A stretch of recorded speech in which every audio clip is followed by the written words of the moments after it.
Over the last few years, larger and larger numbers of people have been investing in India's stock market. They invest their hard-earned, honestly earned savings in the stock market. And it is my duty as leader of the opposition to bring to your notice that there is a significant risk in the Indian stock market because the institution that governs the stock market is compromised. Now I'm going to explain to you exactly how and why it is compromised. A very serious allegation against the Adani Group was illegal share ownership and price manipulation using offshore funds. It has now emerged that SEBI chairwoman Madhavi Puch and her husband had an interest in one of those funds. We are demanding for a JPC inquiry on it. Earlier also we demanded the JPC inquiry. Finally, Supreme Court has given a verdict. But I think that Supreme Court also misled. They have given a misleading report to the Supreme Court also. I think Supreme Court also will take a suo motu case against this. The national level agitation for demanding JPC inquiry. On behalf of the National Forum of the BJP, we would like to say with full sense of responsibility that after being rebuffed by the people of India, the Congress party, its allies, and its closest allies, the Toolkit Gang, have conspired together to usher in economic anarchy and instability in India. The revelations are so serious and there should be a high-level probe. And there are economic issues involved, political issues involved. So a JPC can be an appropriate forum to go into all these questions and come out with a proper findings. This is what we have been saying. Bharatiya Janata அரசு ஆட்சி பொறுப்பேற்றதிலிருந்து அதானி போன்றவர்களின் ஆதிக்கம் எந்த அளவுக்கு அனைத்து தளங்களிலும் மேலோங்கி இருக்கிறது என்பதை, ஊழல் முறைகேடுகள் எவ்வாறு தலைவிரித்தாடுகிறது என்பதை இதுபோன்ற அறிக்கைகளின் மூலம் அறிய முடிகிறது, உறுதிப்படுத்திக் கொள்ள முடிகிறது. எனவே அனைத்து ஜனநாயக சக்திகளும் ஒருங்கிணைந்து இது தொடர்பாக குரல் எழுப்ப வேண்டும் என்று வலியுறுத்துகிறேன்.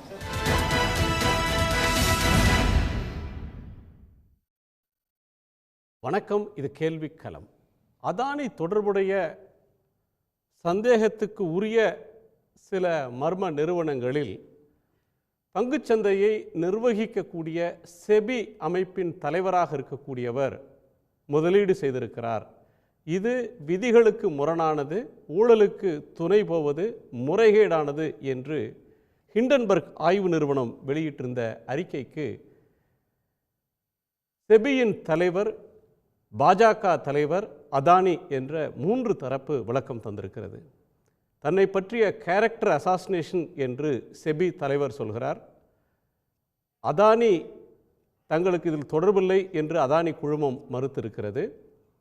பாரதிய ஜனதா காங்கிரஸ் கட்சி இந்தியாவினுடைய பொருளாதாரத்தை நிலைகுலைய செய்யக்கூடிய நடவடிக்கைகளுக்கு துணை போகிறது என்று, இது ஒரு சர்வதேச சதிக்கு துணை போகிறார்கள் என்றெல்லாம் குற்றச்சாட்டை அடுக்கியிருக்கிறார்கள்.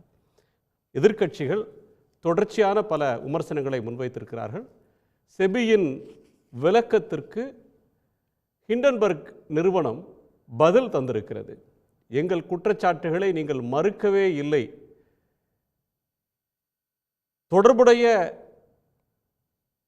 நிறுவனங்களில் முதலீடு செய்தது உண்மை என்று அவர்கள் மீண்டும் தங்களுடைய குற்றச்சாட்டை அழுத்தம் திருத்தமாக சொல்லியிருக்கிறார்கள். இப்போது காங்கிரஸ் கட்சி ஒரு குறிப்பிட்ட தொழில் நிறுவனத்தின் மீது செபி தலைவர் மீது குற்றம் சாட்டினால் இது இந்தியாவை நிலைகுலைய செய்வது என்று எப்படி சொல்கிறீர்கள்? ஒரு தனியார் கம்பெனி மீது ஒரு ஊழல் முறைகேட்டு புகார் சொன்னால் அது எப்படி இந்திய பொருளாதாரத்தையே ஸ்திரத்தன்மையை பாதிக்க செய்யக்கூடிய சதி செயல் என்று சொல்ல முடியும்? இதை முழுமையாக விசாரிக்க வேண்டும். செபியின் தலைவர் பதவி விலக வேண்டும். நாடாளுமன்ற கூட்டுக்குழு விசாரிக்க வேண்டும் என்று பல கோரிக்கைகளை மீண்டும் வலியுறுத்தி இருக்கிறார்கள். இன்றோடு முடிய இருந்த நாடாளுமன்ற கூட்டத்தொடர் 3 நாட்கள் முன்னதாக அவசரமாக முடிவுக்கு வந்ததன் பின்னணியில் ஒன்றிய அரசுக்கு கிடைத்த உளவு தகவல் இதற்கு காரணமாக இருக்கும்.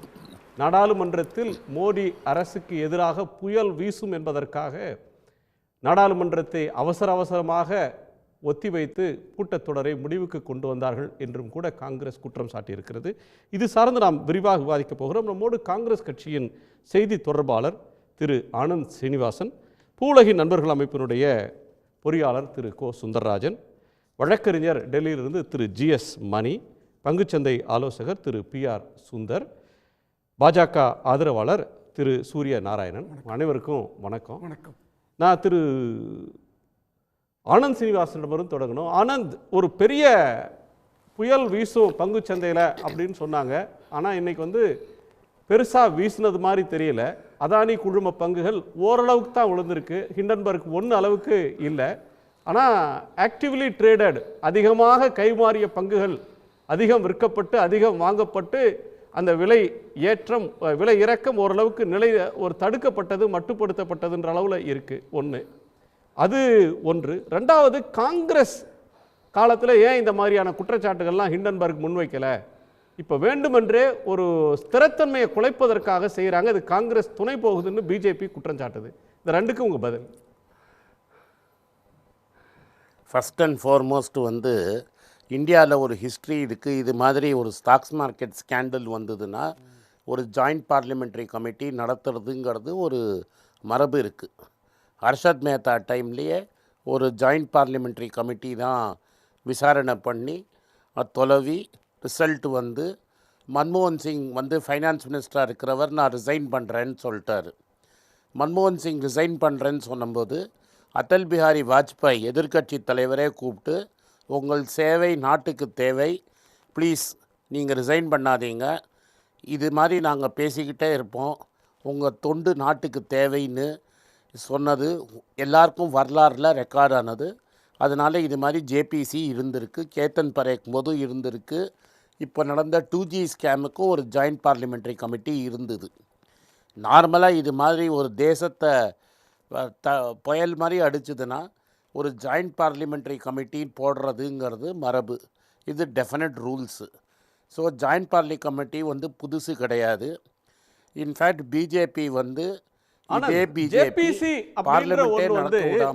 நடந்திருக்கு, ஒரு முறைகேடு நடந்திருக்கு, ஒரு இர்ரெகுலாரிட்டி நடந்திருக்கு அப்படின்னு ப்ரூவ் ஆனா அல்லது கவர்மெண்ட் அட்மிட் பண்ணிக்கிட்டா ஒரு ஜேபிசி போடுவாங்க. கிடையாது. 2Gல ஒரு ஜேபிசி போட்டாங்க, ஹர்ஷத் மேத்தா ஜேபிசி போட்டாங்க. இதுல கவர்மெண்ட் அட்மிட் பண்ணிக்கவே தயாரா இல்ல. கேஸே முடியல. கவர்மெண்ட் இதற்கு மேல எந்த விளக்கத்தையும் சொல்ல தயாரா இல்ல. இதுவரை ஃபினான்ஸ் மினிஸ்டர் செபியோட சேர்மன் அப்பாயின்ட் பண்ற இடத்துல இருக்கிற ஃபினான்ஸ் மினிஸ்ட்ரி பதில் சொல்லல, ஃபினான்ஸ் மினிஸ்டர் கமெண்ட் பண்ணல, பிரைம் மினிஸ்டர் சொல்லல. அவங்க அட்மிட் பண்ணாத போது ஜேபிசி எப்படி சார் ஃபார்ம் பண்ணுவாங்க? ஹர்ஷத் மேத்தா சார், நரசிம்மராவும் அட்மிட் பண்ணலை, மன்மோகன் சிங்கும் அட்மிட் பண்ணல. இன்னும் ஹர்ஷத் மேத்தாவில் பல கேஸ் இன்னும் 30 வருஷம் கழிச்சு இன்றைக்கும் நடந்துகிட்ருக்கு. அவரோட அண்ணா அஸ்வின் மேத்தா இன்றைக்கும் கேஸ் ஆடிட்டு இருக்கார். அதனால் தப்பு உறுதியான அப்புறம் நீங்கள் ஜாயிண்ட் பார்லிமெண்ட்ரி கமிட்டி கிடையாது. ஜாயிண்ட் பார்லிமெண்ட்ரி கமிட்டி எப்படின்னா, புகை வந்தால் நெருப்பு இருக்குங்கிற இதில் ஆரம்பிப்பாங்க. அதில் தெளிவாக இப்போ என்ன தெரிஞ்சிருக்குன்னா, இப்போ இவங்க சும்மா ஹிண்டன்பர்க் சொல்லலை, செபிக்குள்ளேயே இருக்கிற ஒரு விசில் ப்ளோவர். அதனால் ஹிண்டன்பர்க் வெளிநாட்டிலேருந்து கொண்டு வந்தான்னு சொல்லாதீங்க. செபிக்குள்ளேயே ஒரு விசில் ப்ளோவர் இருக்கார். விசில் ப்ளோவரை ப்ரொடெக்ட் பண்ணுறதுக்கு இந்த அரசாங்கம் தான் ஒரு ஆக்ட் பாஸ் பண்ணாங்க. ஸோ ஒரு விசில் ப்ளோவர் செபிலேருந்து டாக்குமெண்ட்டாக எடுத்து கொடுத்துருக்கிறாரு. அதாவது இவங்க அக்கௌண்ட் ஓப்பன் பண்ண டாக்குமெண்ட்டு, இவங்க இமெயில் அமிச்சது, இவங்க பர்சனல் மெயிலேருந்து கொடுத்த டாக்குமெண்ட்டு எல்லாமே செபிலேருந்து உள்ள ஒருத்தர் எடுத்து கொடுத்துருக்காரு. அவங்க என்ன சொல்கிறாங்கன்னா, there is a whistle blower. அப்படின்னா ஒரு இந்தியன் செபிக்குள்ளே இருக்கிறவரே இந்த விசில் ப்ளோவர் ரெடியாக இருக்கார் உண்மையை ஒப்புதல் வாக்குமூலம் கொடுக்கறதுக்கு. நீங்கள் தப்பே நடக்கலைன்னு இனிமேல் சொல்ல முடியாது. ஒரு விசில் ப்ளோவர் இருக்கான்னு ஹிண்டன்பர்க் சொல்லிட்டாங்க. நீங்கள் ஒரு இம்பார்ஷியல் என்கொயரி இருந்ததுன்னா விசில் ப்ளோவர் வெளில எந்த இன்ஃபர்மேஷனையும் கொடுப்பாங்க. அதனால் இது ஆதாரம் இல்லை வெளிநாட்டில் அப்படிங்கிறதெல்லாம் கிடையவே கிடையாது. இந்தியாவில் செபியில் இருக்கிற ஒரு விசில் ப்ளோவர் தான் எல்லா டாக்குமெண்ட்டையும் கொடுத்துருக்காங்க. அவங்க செபிக்குள்ளே இருக்கான்னு சொல்லலை, விசில் ப்ளோவர்னு சொல்லியிருக்காங்க.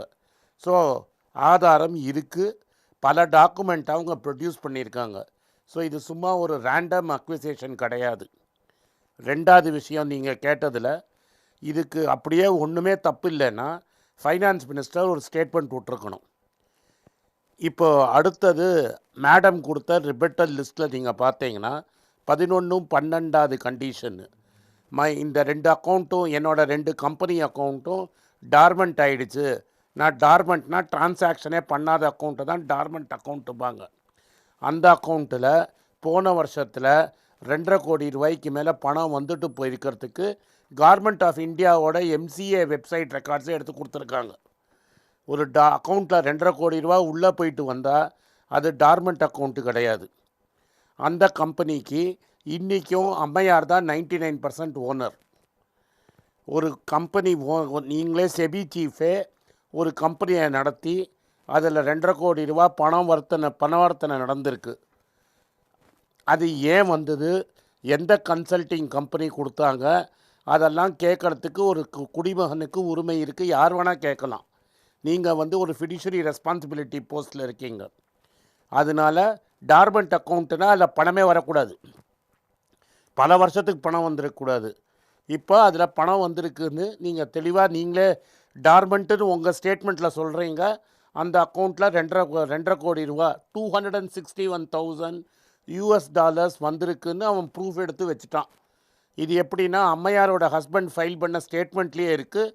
மாதிரி பஞ்சு தான் அந்த கம்பெனியோட 99% ஓனர். யார் வேணால் கேட்பாங்க. இப்போ ரிசர்வ் பேங்க் கவர்னர் அக்கௌண்ட்டில் ஒரு கம்பெனி வச்சு அதில் 2.5 கோடி ரூபா போயிட்டு வந்தால் நான் ரிசர்வ் பேங்க் கவர்னரையும் கேள்வி கேட்பாங்க. இவ்வளோதான் கேட்குறாங்க. 2.5 கோடி ரூபா பணம் வந்துட்டு போச்சு, கான்ஃப்ளிக்ட் ஆஃப் இன்ட்ரெஸ்ட்ன்றது என்ன சார்? அடுத்தது இப்போ சொல்ற குற்றச்சாட்டு ஒன்று கான்ஃப்ளிக்ட் ஆஃப் அதை சொல்லிடுறேன். ரெண்டாவது காங்கிரஸோட சதின்னு சொல்கிறாங்க. இருங்க சார். ரெண்டாவது என்ன கேட்குறேன்னா, அவங்க ஹஸ்பண்டே பிளாக் ஸ்டோனுக்கு அட்வைசராக இருக்கார். ஹிண்டன்பர்க் என்ன பண்ணியிருக்கான்னா, பிளாக் ஸ்டோனோட ரெக்கார்ட்ஸ்லேன்னு எடுத்து இவர் ரியல் எஸ்டேட் அட்வைசர்னு அவன் கணக்கு காமிச்சிருக்கான் அமெரிக்காவில். இந்த அம்மா என்ன சொல்கிறாங்க, இவர் லாஜிஸ்டிக்ஸுக்கு அட்வைசராக இருந்தாருன்னு. நீங்கள் ரியல் எஸ்டேட்டுக்கு அட்வைசராக இருந்திருந்தீங்கன்னா நீங்கள் செபி இவங்க சீஃபாக இருக்கும்போது ரியல் எஸ்டேட் இன்வெஸ்ட்மெண்ட் ட்ரஸ்ட் ஏன் பண்ணாங்க? அடுத்தது பிளாக் ஸ்டோன் $500 மில்லியன் மேலே பணத்தை இந்தியாவில் ரியல் எஸ்டேட் இன்வெஸ்ட்மெண்ட்டை விற்று பணத்தை வெளில எடுத்துகிட்டு போயிருக்காங்க. அதுக்கு செபி ஒப்புதல் கொடுத்துருக்கு. அந்த ஒப்புதலுக்கு இந்த அம்மாவுக்கும் ஏதாவது இருக்கான்னு வெரிஃபை பண்ணிக்கணும். ஏன் கொடுத்தாங்கன்னு வெரிஃபை பண்ணணும், அதுக்கு டாக்குமெண்ட் கேட்கணும். அப்போது இப்போ சொல்கிறேன் உங்களுக்கு, ஒரு கிராமத்தில் திருட்டு நடந்துருச்சுன்னு வைங்க, இருக்கிறது ஒரே ஒரு இன்ஸ்பெக்டர் வீட்லேயும் அந்த கணக்குக்கும் சம்பந்தம் இருக்குங்கிறதுக்கு செபிக்குள்ளேருந்தே டாக்குமெண்ட் வந்துருச்சு. அப்போ இன்வெஸ்டிகேஷன் அந்த இன்ஸ்பெக்டரே பண்ணுவாங்களா? நீங்கள் வெளியில் நிற்கணும், இன்ஸ்பெக்ஷன் நடக்கணும், அந்த இன்ஸ்பெக்ஷனில் உண்மையாக இல்லையான்னு சொல்லணும். பிளாக் ஸ்டோனில் நீங்கள் பிளாக் ஸ்டோனை கூப்பிடணும், என்கொயரி பண்ணணும், இவர் எந்தெல்லாம் கன்சல்டிங் பண்ணார்னு அம்மையார் சொல்லணும். பல கம்பெனி கன்சல்டிங் பண்ணார்னு சொன்னதுக்கு எந்த கம்பெனிக்கெல்லாம் நீங்கள் கன்சல்டிங் பண்ணியிருக்காருன்னு எடுத்து கொடுக்கணும். அடுத்தது அருண் ஜேட்லி சொன்னதை நான் சொல்கிறேன். தமிழ்நாட்டில் மெட்ராஸில் மகாவிஷ்ணு ஆஃப் மவுண்ட் ரோடுன்னு ஒரு பேப்பர் இருக்குது, ஹிந்துன்னு. அதில் சித்தார்த் வரதராஜன் ஒருத்தரை எடிட்டராக போட்டாங்க. வெளிநாட்டுக்காரரை எடிட்டராக போட்டுட்டீங்க அப்படின்னு மேலேயும் கீழையும் குதிச்சாங்க. இன்றைக்கி என்ன பேப்பரில் சொல்லியிருக்குன்னா, இந்த அம்மாவோட ஹஸ்பண்டு சிங்கப்பூர் சிட்டிசன்னு வெளில வந்திருக்கு. சட்டத்துலேயும் சரி பாலிட்டிக்ஸ்லேயும் சரி ஷேக்ஸ்பியரோட ஒரு கோட்டு ரொம்ப famous, scissors wife has to be above சஸ்பீஷன். ஒரு அரசனின் பொண்டாட்டி பட்டத்தரசி சஸ்பீஷனுக்கு மேலே இருக்கணுங்கிறது இருக்குது. இந்த கேஸில் லேடி இது ரிவர்ஸ் ஆகுது. லேடி பட்டா எம்பரர் மாதிரி செபியில் உட்காந்து எது ரைட்டு எது தப்புன்னு சொல்லிகிட்ருக்காங்க. இவங்க எது ரைட்டு எது தப்புன்னு சொல்லும்போது her husband has to be above suspicion. First of all அவங்க ஒரு சிங்கப்பூர் சிட்டிசன். அதை நீங்கள் காமிச்சிங்களா? அப்பாயின்மெண்ட் கமிட்டியில் அந்த பேப்பர் போச்சா? ஹஸ்பண்ட் சிங்கப்பூர், செக்யூரிட்டி ரிஸ்கா இல்லையான்னு யார் கிளியரன்ஸ் கொடுத்தாங்க? ஆஃப்ஷோர் இவங்கள்லாம் என்ன சொன்னாங்க?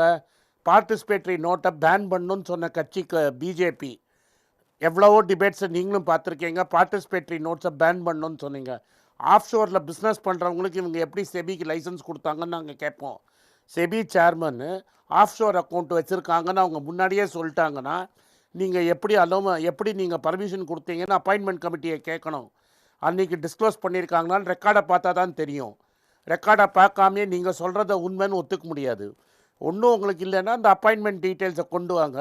செபியில் சுப்ரீம் கோர்ட்டில் கேஸ் நடக்கும்போது இந்த அம்மையார் சொன்னாங்களா, நான் ரெஸ்கியூ பண்ணிட்டேன், இந்த டிசிஷனில் நான் வெளில வந்துட்டேன், என் ஹஸ்பண்ட் கன்சல்டண்ட்டாக இருந்தான்னு செபியில் ஏன் இவங்க சுப்ரீம் கோர்ட்டில் அஃபிடவிட் ஃபைல் பண்ணல?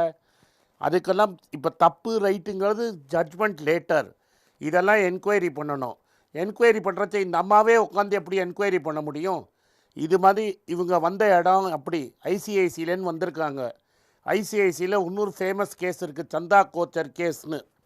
சந்தா கோச்சர் கேஸில் வேணுகோபால் தூத்தோட ஒரே மாதிரி ப்ராப்ளம் வந்தபோது முதல்ல இந்த அரசாங்கம் என்ன சொல்லிட்டு, இதே மாதிரி ஒரு விசில் ப்ளோவர் இருந்தாங்க, தப்பே நடக்கலைன்னாங்க. அதுக்கப்புறம் எல்லா ஃபாரினர்ஸும் ஒரு 6 மாதம் கழிச்சு குயோமுயோன்னு கத்தினப்புறம் ஜஸ்டிஸ் பிஎன் கிருஷ்ணா வச்சு என்கொயரி பண்ணாங்க. ஜஸ்டிஸ் பிஎன் கிருஷ்ணா சொல்லிட்டாரு வேணுகோபால் தூத்துக்கும் இவங்களுக்கும் லிங்க் இருக்குதுன்னு. அதுக்கப்புறம் அவங்க வெளில அமிச்சு அவங்க மேலே கேஸ் போட்டாங்க 1 வருஷம் கழிச்சு. அந்த அம்மா 1 வருஷம் ஜெயிலில் இருந்து இப்போ தான் வெளில வந்திருக்காங்க, பெயிலில் வெளில வந்திருக்காங்க. அந்த கேஸில் இப்போ டீட்டெயில்ஸ்லாம் நேற்று வெளில எடுத்து பார்த்தீங்கன்னா 2 பேரும் பேசிக்கிட்டது டீட்டெயில்ஸ் எல்லாம் வேணுகோபால் தூத் சொல்லியிருக்கிறாரு. நான் அன்றைக்கே சொன்னேன் இந்த அம்மா ஜெயிலுக்கு போவாங்கன்னு. இதெல்லாம் எப்படி வந்தது?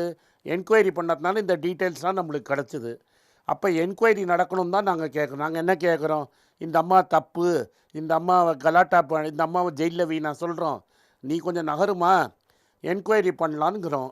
என்கொயரிக்கே ஒத்துக்க மாட்டேன்னு சொன்னீங்கன்னா அதுக்கப்புறம் ஒரு தனியார் கம்பெனியை மட்டும் நாங்கள் தப்புன்னு சொன்னால் மொத்த இந்தியா பொருளாதாரமே தப்பா? குஜராத்தில் உங்களுக்கு க்ளோஸாக இருக்கிற ஒருத்தர் மேலே ப்ரூஃபோடு பிடிச்சிட்டாங்கங்கிற கவலையில் நீங்கள் பேசுகிறீங்க. இங்கே என்ன டாட்டா கம்பெனியை பற்றியா பேசுகிறோம்? இல்லை காட்ரேஜ் கம்பெனியை பேசினோமா? இல்லை டிவிஎஸ் கம்பெனியை பற்றி பேசினோமா? எதை பற்றி பேசணும்? இதெல்லாம் இந்தியாவில் ரொம்ப ஏற்பட்ட கம்பெனி. இவங்க இன்ஃபோசிஸை பற்றி பேசினோமா? இல்லை ஹெச்சிஎல் பற்றி சிவநாடாரோட கம்பெனியை பற்றி பேசினோமா? இல்லை டாக்டர் ரெட்டி பற்றி பேசினோமா? உங்களுக்கு நீங்கள் எல்லா ஏர்போர்ட்டு எல்லா போர்ட்டையும் ஒருத்தர் கொடுத்துருக்கீங்க, எல்லா பிஸ்னஸும் அவருக்கே போகுது. அவர் மேலே ஒரு ரிப்போர்ட் வந்திருக்கு. இதில் இன்னொரு விஷயம், இந்த அம்மா அந்த இதில் என்ன எழுதியிருக்காங்கன்னா, அஹூஜான்னு ஒருத்தர் இருக்கார், அவர் என்னோட ஹஸ்பண்டோட சைல்ட்ஹுட் ஃப்ரெண்டு, அவர் சொல்லி தான் நாங்கள் இன்வெஸ்ட் பண்ணோங்கிறாரு. அந்த அஹூஜா எல்லா அதானி கம்பெனிலையும் டைரக்டராக இருக்கார். அஹூஜாங்கிறவர் 4 வருஷத்துக்கு எல்லா அதானி கம்பெனிலையும் டைரக்டராக உட்காந்துட்ருக்காரு. இதுக்கு மேலே என்ன சந்தேகம் வேணும்? எஃப்ஐஆர் தான் ஃபைல் பண்ண சொல்கிறோம். நாங்கள் இங்கே யாரும் கில்ட்டி அப்படிலாம் சொல்ல. இது மாதிரி திருட்டுன்னு ஒன்று வந்திருக்கு, எவிடன்ஸ் இருக்குது, எஃப்ஐஆர் ஃபைல் பண்ணுங்கள், விசாரிங்க. நான் விசாரிக்கவே மாட்டேன்னு ஏன் சொல்கிறீங்க? திரு சூரியநாராயணன், ஒரு வலுவான புகார் முன்வைக்கப்படுது, விசாரிக்க ஏன் மறுக்கிறாங்கன்றது ஒரு ஆர்குமெண்ட். 2வது, அடுக்கடுக்கான குற்றச்சாட்டை திரு ஆனந்த் சீனிவாசன் முன்வைக்கிறார். கவர்மெண்ட் ஒரு பிரைவேட் அதானி கம்பெனி மேலே ஒன்று சொல்கிறாங்க, ஏற்கனவே புகார் போயிட்டு இருக்கு, அவங்க மேலே விசாரணை நடந்துகிட்டு இருக்கு, விசாரிக்க வேண்டியது செபி, அவங்களும் அதில் கூட்டாளி அப்படின்னு சொல்கிறப்ப அரசு ஏன் வாய்மூடி மௌனியாக இருக்குது? ஏன் இதை பொலிட்டிக்கலாக டீல் பண்ணுறாங்க? அதாவது சன் டிவி நேயர்களுக்கு வணக்கம். அதாவது நீங்கள் அழகாக கான்ஃப்ளிக்ட் ஆஃப் இன்ட்ரெஸ்ட் கேட்டீங்க. இப்போ அந்த பிஸ்னஸ் டிவி சேனல்லாம் பேசும்போது ஒரு கம்பெனி பற்றி சொல்லும்போது எனக்கு இதில் ஹோல்டு இல்லை அப்படிங்கிறத அவங்க சொல்லணும். அது எனக்கு இவ்வளோ 1000 ஷேர்ஸ் இருக்குது, 2000 ஷேர்ஸ் இருக்குன்னு. இதில் கான்ஃப்ளிக்ட் ஆஃப் இன்ட்ரெஸ்ட் இருக்குது. எப்படின்னா, இந்த செபி சீஃபு இதுக்கு முன்னாடி இந்த ஷேர்ஸ் வச்சுருக்காங்க இல்லையா, அதை சாதாரண ஒரு டிபேட்டில் கலந்துக்கிறவங்களே சொல்லும்போது எனக்கு இவ்வளோ ஷேர்ஸ் இருக்குது இவ்வளோ இல்லை அப்படின்னு ஒரு ஷேரை பற்றி சொல்லும்போது செபி சீஃப் ஏன் சொல்லலைங்கிறதுக்கு நிச்சயம் விசாரணை நடத்த வேண்டும். இது கான்ஃப்ளிக்ட் ஆஃப் இன்ட்ரெஸ்ட் உண்மைதான். அது இதுதான் மேஜர் கான்ஃப்ளிக்ட் ஆஃப் இன்ட்ரெஸ்ட். ஏன்னா அவங்க ஷேர்ஸ் எல்லாம் வச்சுருந்துருக்காங்க. என்னுடைய சகோதரர் சொன்ன மாதிரி 2.5 கோடி பணம் வந்திருக்கு. சரி, இவ்வளோ வலுவான ஒரு குற்றச்சாட்டு இருக்கும்போது என்கொயரி பண்ணலாமே. அதாவது இது நிச்சயமாக நான் ஹிடன்பர்க் ஷார்ட் செல்லர், அவன் உண்மையானவங்களாம் நான் சொல்ல. ஏன்னா சமீபத்தில் சுப்ரீம் கோர்ட் அந்த பழைய கேஸில், அதானி கேஸில் சுப்ரீம் கோர்ட் அதை ரிஜெக்ட் பண்ணிடுச்சு அந்த கேஸில். ஆனால் இதில் என்ன மேஜர்னா, திருமதி பூச் அவர்கள் செபி சீஃப் நிச்சயம் கான்ஃப்ளிக்ட் ஆஃப் இன்ட்ரெஸ்ட் இருக்குது. இல்லை அவங்க இதே மாதிரி அப்பாயின்மெண்ட் கமிட்டியில் எனக்கு இந்த மாதிரி ஷேர்ஸ் இருக்குது, என்னுடைய கணவருக்கு இவ்வளோ ஷேர்ஸ் இருக்குது அப்படிங்கிறது சொல்லி இருந்து அதை கவர்மெண்ட் அக்செப்ட் பண்ணிதுன்னா அதை அக்செப்ட் பண்ணவர்கள் பொறுப்பேற்க வேண்டும். முதல் பாயிண்ட். அடுத்தது ரெண்டாவது, இவங்க வந்து இந்த மொரீஷியஸுங்கிறதே ஒரு சந்தேக பார்வை தான். நான் வந்து ஒரு 20-25 வருஷமாக பார்க்குறேன். அங்கேருந்து எப்படி பணம் வருதுன்னு தெரியல. அதை தான் ஹிடன்பர்க் சொல்கிறேன், டிகேட்ஸாக நடக்குதுங்கிறோம். நான் எந்த கட்சிக்கும் நான் நியாயமாக பேசுகிறேன். அந்த மொரீஷியஸ் அந்த மாதிரி உள்ள சில ஐலாண்ட்ஸ் எல்லாம் இருக்கு இல்லையா, அந்த ஐலாண்ட்ஸில் இன்கம் டேக்ஸ் ஃப்ரீ கொடுத்தது முன்பைய காங்கிரஸ் அரசு. அதை ஏன் இந்த அரசு ஃபாலோ பண்ணுது? யஷ்வந்த் சின்ஹா காலத்திலிருந்து நடக்குது சார். அந்த காலத்தில் நடக்குது. இல்லை, யூ ஆர் கரெக்ட், அது நடக்குது. அதில் வந்து அங்கே உள்ளவங்க வந்து இன்வெஸ்ட் பண்ணுறான், அவனுக்கு டாக்ஸ் எக்ஸெப்ஷன், இங்கே உள்ள மிடில் பீப்புளுக்கு டாக்ஸ் ஏங்கிறது. இந்த எபிசோடுக்கு வாங்க, இந்த எபிசோடுக்கு வாங்க. இந்த எபிசோடு பாருங்க. ஏன் ஜேபிசி அமைக்க மாட்டாங்க? காங்கிரஸ் ஏன் இதில் குற்றம் சொல்றாங்க? இப்போ என்னோட சகோதரர் என்ன சொன்னாரு, ஆனந்த் ஸ்ரீனிவாசன், ஹர்ஷத் மேத்தாவையும் இந்த இதை கம்பேர் பண்ணார். ஹர்ஷத் மேத்தா ஸ்டாக் ஸ்கேண்டல், அதுக்கும் இதுக்கும் நிறைய வித்தியாசம் இருக்கு. என்ன வித்தியாசம் இருக்குன்னா, இதில் வந்து ஒரு குற்றச்சாட்டு ஒரு ஷார்ட் செல்லர் சொல்றாங்க. அவன் ஷார்ட் செல்லர் மேஜர் ஒர்க் என்னன்னா, மார்க்கெட் அடி வாங்கும் போது வாங்குவான், மார்க்கெட் ஏறும்போது விற்பான். இதுதான் அவன் பண்ணுவான். அவன் வந்து ஒன்லி ஃபியூ எம்ப்ளாயீஸ், அவன் வந்து பெரிய பெரிய வேர்ல்டு லெவல் இன்வெஸ்டர்ஸ்லாம் கிடையாது. இல்ல கார்ப்பரேட் கவர்னன்ஸ்ல தவறு நடக்கிற போது, முறைகேடு நடக்கிறப்ப கண்டிப்பா கேட்கலாம். அத சொல்ற ஒரு விசில் ப்ளோயரா அவங்க பார்க்க முடியாது. விசில் ப்ளோயரா இருக்கலாம், யூ ஆர் அப்சல்யூட்லி கரெக்ட், அதுல தவறே கிடையாது. ஆனா அவன் சொல்றதுதான் வேத வாக்குங்கிறது என்னால் ஒத்துக்கொள்ள முடியவில்லை.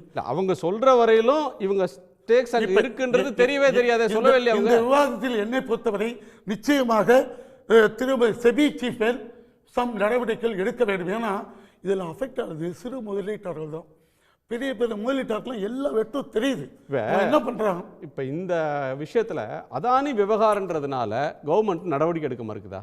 ரெஸ்பாண்ட் பண்ணிருக்கணும். இவ்வளவு பெரிய அலிகேஷன், பல லட்சக்கணக்கான மக்களுடைய பல லட்சம் கோடி இன்வெஸ்ட்மெண்ட் சம்பந்தப்பட்ட ஒன்று. கேட்கறது கரெக்ட். இதுல வந்து பெரிய பெரிய பணக்கார முதலிகள் வந்து ஷேர் இறங்கும்போது வாங்குவாங்க, ஏறும்போது அவன் அஃபெக்ட் ஆகல. சிறு முதலீட்டாளர்கள் என்னை போன்ற பலவர்கள் தான் அஃபெக்ட் ஆவாங்க. இது வந்து நிச்சயமான உண்மை. இன்ஃபேக்ட் இந்த செபியோட சீஃப் யாரும் சந்தேகப்படக்கூடாதவர்களாக இருக்க வேண்டும். அதில் நான் தவறு காண்கிறேன் அவர்களதில். அதுக்காக ஜேபிசி இப்ப சார் நீங்க சொல்றீங்க செபி சீஃப் வந்து சந்தேகத்துக்கு அப்பாற்பட்டவராக இருக்கணும்னு. ஆமா, இந்த செபி சீஃப் வந்து வழக்கமாக வந்து சர்விங் ஐஏஎஸ் ஆஃபீஸர், ஒரு 30 வருஷம் சர்வீஸ்ல இருந்து வர்ற நேர்மையான பொருளாதார விவரங்களை நல்லா தெரிஞ்ச ஒரு ஆட்களை போடுவாங்க. இந்த கவர்மெண்ட் வந்து மோடி அரசு வந்த பிறகு பேக்டோர் என்ட்ரி, கார்பரேட்ல வேலை செஞ்சவங்களை எந்த விதமான ரிசர்வேஷனும் இல்லாம ஜாயிண்ட் செக்ரட்டரி லெவல்ல நேரடியா அவங்க எக்ஸ்பர்டைஸ் இருக்கு, அவங்களை கொண்டு வந்து நாங்கள் உட்கார வைக்கிறோம் அப்படின்னு உயர் பதவிகளில் தனியார் துறையை சேர்ந்தவங்களை நியமிச்சாங்க. இது மாதிரியான செபி மாதிரி ஒரு வாட்ச் டாக், ஒரு ரெகுலேட்டரி பாடியில பிரைவேட்ல இருந்து நேரா கொண்டு வர்றீங்க அப்படின்னா அதுல இருந்து தானே இந்த பிரச்சனை தொடங்குது. நிச்சயமா சரியான இது. இதுக்கு முன்னாடி இப்போ ஆர்பிஐ கவர்னர்ல இருந்து ஐஆர்எஸ் ஆபீசர் தான் போட்டிருந்தாங்க. பல வருடங்கள் இந்தியாவில் வேலை செய்தவர்கள் தான். இல்ல ஆர்பிஐ கவர்னர் ஐஆர்எஸ் ஆபீசர் இல்ல, ஒய்வி ரெட்டிலாம் இருந்திருக்காரு. இல்ல நான் சொல்றேன் மன்மோகன் சிங் இருந்திருக்காரு. இப்ப இருக்கிற தாஸ் சொல்றேன், இப்ப இருக்கிற வந்து ரெவென்யூ செக்ரட்டரியா இருந்தவர். இவர் ஐஏஎஸ் ஆபீசர். ஆமா, ஐஏஎஸ் ஆபீசர். மேபி ஐஏஎஸ் தமிழ்நாட்டுக்காரர் தான் சார். தமிழ்நாட்டுல நம்ம இண்டஸ்ட்ரி செக்ரட்டரி எல்லாம் இருந்தவர். கரெக்ட். இதுல வந்து அதுதான் நான் சொல்றேன் உங்கள்கிட்ட, நீங்க கேட்ட கேள்வி சரியான கேள்வி. இதுல தான் இவர் வந்து இவ்வளவு ஷேர்ஸ் இன்வெஸ்ட் பண்ணியிருக்காங்க, பல கோடி ரூபாய் இவங்களுக்கு டிவிடெண்ட் வந்துட்டு இருக்கு, வருமானம் வந்துட்டு இருக்கும் போது இதை திருமதி பூச் செபி சீஃப் மறைச்சிருந்தா உடனே அவர்களை டிஸ்மிஸ் செய்ய வேண்டும், அது உண்மை. ஆனா அவர்கள் மேல் நிச்சயம் துறை ரீதியான நடவடிக்கைகள் கண்டிப்பாக எடுக்க வேண்டும். ஏனென்றால் இந்த ஸ்டாக் மார்க்கெட்ல பல கோடி மக்கள் இன்வெஸ்ட் பண்றாங்க. இல்ல ஒரே நிமிஷம் முடிச்சிடறேன். இதுல வந்து அரசியல் செய்கிறது என்பது மறுக்க முடியாது. ஏன்னா எல்லாத்துக்குமே ஜேபிசி கமிட்டின்னு வர முடியாது. ஏன்னா இப்ப திருமதி செபி சீஃப் மேல ஆக்ஷன் எடுத்தாங்கன்னு வச்சுக்கலாம். அப்ப எடுத்து சிஸ்டத்தில் கோளாறுகள் உள்ளது. எதற்கெடுத்தாலும் அதானி அம்பானி சொல்றது, நான் என்ன சொல்றேன், எதற்கெடுத்தாலும் அதானின்னு சொல்லல சார், இதுல அதானி குறிப்பா சொல்றாங்க. இல்ல ஒரே விஷயம், ஒரே விஷயம். இப்ப செபி வந்து ஆக்ஷன் எடுத்திருக்கு, நோட்டீஸ் கொடுத்திருக்காங்க. 45 பேர் இது வந்து ஹிடன் மீது ஆக்ஷன் எடுத்திருக்காங்க. அதனால அவங்க எடுத்தாங்கன்னு நான் சொல்ல முடியாது. நான் நடுநிலையா பேசும்போது என்ன சொல்றேன்னா, செபி சீஃப் மேல் நிச்சயம் அதுவும் புரிஞ்சுக்கிறேன், அரசியலுக்காக பெருசு பண்றாங்கன்னு சொல்றீங்க. நிச்சயமாக திரு சுந்தர் சார் இது ஸ்கேண்டல் இல்லைன்னு சொல்றாரு, இன்னொன்னு அரசியலுக்காக பெருசு பண்றாங்கன்றாரு. இப்ப கேள்வி வந்து அந்த அம்மா விளக்கம் கொடுத்துட்டாங்க, மாதவி அவங்க ஹஸ்பண்ட் கொடுத்துட்டாரு, செபியும் தப்பு நடக்கலன்னு அவங்களே அவங்களுக்கு ஒரு சர்டிஃபிகேட்டை கொடுத்துட்டாங்க, அதோட அது முடிஞ்சிடணுமா? அதாவதுங்க ஒருத்தர் கொலை பண்ணிட்டாருன்னு எடுத்து போய் இருந்தாக்கா நான் கொலை பண்ணலைன்னு சொன்னால் நீங்கள் நம்புவீங்களா? ஸோ அதை வந்து வேற ஒருத்தர் தான் விசாரித்து சொல்லணும். ஸோ நான் தப்பு பண்ணலைன்ட்டு இவங்க செபி சீஃப் சொல்கிறாங்கன்னா அது அது ஒரு ஒரு இப்போ தங்கப்பதக்கம்னு ஒரு படம் வந்தது, அதில் சொல்லுவாங்க மற்றவங்களுக்கு பிரச்சனைனா கடவுள்கிட்ட போகலாம், கடவுளுக்கே பிரச்சனைனா எங்கே போகிறது அப்படின்ட்டு. அந்த மாதிரி மற்றவங்க தப்பு பண்ணால் பங்குச்சந்தையில் செபி கிட்ட போகலாம், இப்போ செபியை தப்பு பண்ணால் யார்கிட்ட போகிறது அப்படின்னு. அப்போ தான் ஜாயின்ட் தப்பே பண்ணலான்றாங்களே, அது அவங்க தான் சொல்லுது, அந்த அம்மாவும் சொல்லுது தான், அது அவங்க சொல்கிறது தானே. ஸோ அதுக்கு வந்து இண்டன்பர்க் வந்து நிறைய மறுப்புகள்லாம் நிறைய தெரிவிச்சிருக்கிறாங்க. ஸோ அதனால் கண்டிப்பாக வந்து இந்த ஒரு பதவியில் இருக்கிறவங்க அவங்க அந்த பதவியிலேருந்து விலகி வேற ஒருத்தருக்கு வழி விட்டு அது அந்த இது வந்து நேர்மையாக அந்த இது நடக்கிறதுக்கு அவங்க ஒத்துழைக்கணும். ஸோ இதுதான் வந்து ஒரு நியாயமான விஷயம். ஸோ அவங்க ஒத்துக்கினாங்கன்னா பிரச்சனை இல்லை, அவங்க ஒத்துக்கலைன்னு தானே ஜாயின்ட் பார்லிமெண்ட்ரி கமிட்டின்னு கேட்குறாங்க. ஸோ இது வந்து ஒன்று. இன்னொன்று வந்து ஹிடன்பர்க் வந்து அவங்க எதையும் மறைக்கலை, பொய் சொல்லலை, அவங்க ஷார்ட் செல்லர். அவங்க ஷார்ட் செல்லர்ன்றதை அவங்களே ஒத்துன்ருக்குறாங்க. ரெண்டாவது வந்து இது வந்து இந்தியாவுக்கு எதிராக அப்படின்றதெல்லாம் வந்து ஒரு உதாரணத்தை சொல்கிற மாதிரிங்க. ஒரு 1.5 வருஷத்துக்கு முன்னாடி அவங்க அதானி பற்றி ஒரு ரிப்போர்ட் கொடுத்துருந்தப்போ அந்த அதானியோடைய சிஇஓ வந்து ஒரு வீடியோவில் பேசுகிறாரு, இது வந்து இந்தியாவுக்கு எதிராக தொடுக்கப்படுகின்ற இது அப்படின்ட்டு. அவர் பேசும்போது அந்த இந்திய கொடி இருக்குதாங்க. அதில் ஒரு தமாஷ்னா அவர் வந்து ஆஸ்திரேலியன் சிட்டிசன், அவர் ஒரு இந்தியர் கிடையாது. நீங்கள் இந்தியராக இருந்தாலுமே நீங்கள் வந்து ஒரு தனியார் துறையில் வேலை செய்யும்போது இந்திய கொடியை நீங்கள் பயன்படுத்தக்கூடாது. இந்திய கொடியை பயன்படுத்துறது வந்து அரசு அதிகாரிகளுக்கு மட்டும்தான். நீங்கள் ஒரு ஐஏஎஸ் ஆஃபீஸ் வந்து ஜனாதிபதி வந்து சுதந்திர தின குடியரசு நாளில் ஒரு உரை நிகழ்த்துறாங்கன்னா பின்னாடி வந்து தேசிய கொடி 2 பக்கமும் இருக்கும். இல்லை நீங்கள் ஒரு ஐஏஎஸ் ஆஃபீஸுக்கு போகிறீங்க, அவங்க கூட டேபிள் மேலே சின்னதாக வந்து இந்திய கொடி வச்சுருப்பாங்க.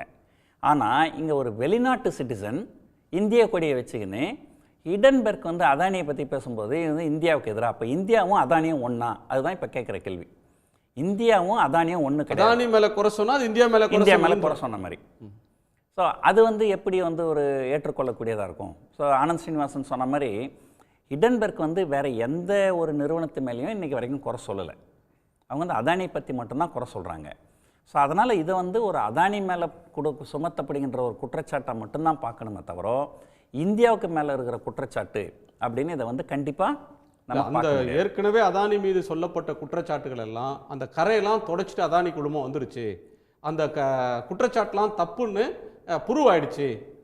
இது வேணும்னே இந்தியா வந்து பொருளாதார ரீதியாக வளரும்போது அந்த வளர்ச்சிக்கு வந்து நடுவில் முட்டுக்கட்டை போடுறதுக்காக இந்த மாதிரி அள்ளி விடுறாங்க அப்படின்னு பிஜேபியில் சொல்கிறாங்க. அதாவதுங்க அதே பிஜேபியில் சொல்கிறாங்க, நாங்கள் 80 கோடி மக்களுக்கு மாதம் 5 கிலோ கோதுமை இலவசமாக கொடுக்குறோன்னு சொல்கிறாங்க. ஆனால் கடந்த 10 வருஷத்தில் இந்தியா வந்து ஒரு ஏழையான நாடு, இது ஒரு பணக்கார நாடு கிடையாது. ஆனால் இந்தியாவில் இருக்கிற ஒருத்தர் உலகத்திலேயே 2வது பெரிய பணக்காரராக வந்திருக்கிறார் இல்லைங்களா? அதுக்கப்புறம் அவர் தொழில் திறமை சார், ஒருத்தர் திறமை நல்ல வியாபாரம் பண்ணி நிறைய ஒரு நுட்பங்களெல்லாம் பயன்படுத்தி ஒரு தொழிலில் ஜெயிக்கிறாங்கன்னா அதுக்காக அதை குறை சொல்ல முடியுமா? அப்போ இந்த மீதி 80 கோடி மக்கள் முட்டாள்கள், அவங்களுக்கு எந்த தொழிலும் திறமையும் இல்லை, அதனால தான் நீங்கள் 5 கிலோ கோதுமை இலவசமாக கொடுக்குறீங்க அப்படின்னு தானே அர்த்தமாகுது. இது வந்து ஒன்று. ரெண்டாவது, சிலர்லாம் வந்து இப்போது தமிழ்நாட்டில் பார்த்திங்கன்னா டிவிஎஸ் குரூப்புன்னு இருக்குது, அவங்களாம் பரம்பரையாக பணக்காரர்கள். அதே போல் ஹிந்துஜா குரூப்புன்னு ஒன்று இருக்குது, அவங்களாம் ஒரு பரம்பரையான பணக்காரர்கள், பல ஜெனரேஷனாக வந்து ஒரு பெரும் பணக்காரர்கள். ஆனால் ஒரு 10 வருஷத்துக்கு முன்னாடி எங்கே இருந்தாருன்னே தெரியாது ஒருத்தர், வினோத் அதானின்ட்டு ஒருத்தர். அவர் வந்து இன்றைக்கி வந்து 3rd richest NRI. NRIஸில் 3rd richest NRI வந்து வினோத் அதானி. 10 வருஷத்துக்கு முன்னாடி அவர் எங்கே இருந்தாருன்னு தெரியாது. ஸோ இப்போ ஹிடன்பர்க் அவங்க சொல்கிற குற்றச்சாட்டு என்ன அப்படின்னு சொன்னால், நீங்கள் ஒரு நிறுவனம் வச்சுக்கின்னு இருந்தீங்கனால், நீங்கள் வந்து பப்ளிக் இஷ்யூ வந்துட்டிங்கனால் குறைஞ்சபட்சம் 25% பங்குகள் வந்து பொதுமக்கள்கிட்ட இருக்கணும். குறைஞ்சபட்சம் உங்ககிட்ட அதிகபட்சம் 75% தான் வைத்துக்கொள்ள இருக்க முடியும். ஒரு உதாரணத்துக்கு வந்து சன் டிவி 2007 8 பப்ளிக் இஷ்யூனாங்க, 10% தான் கொடுத்தாங்க பொதுமக்களுக்கு, 90% அவங்க வச்சுருந்தாங்க. அப்புறம் பின்னாடி வந்து ஒரு செபியில் ஒரு ரூல் போட்டாங்க, குறைஞ்சபட்சம் 25% பொதுமக்களுக்கு கொடுக்கணும். அப்போ கொடுத்துட்டாங்க, எல்லா இந்தியாவில் இருக்கிற எல்லா நிறுவனங்களுமே கொடுத்துட்டாங்க.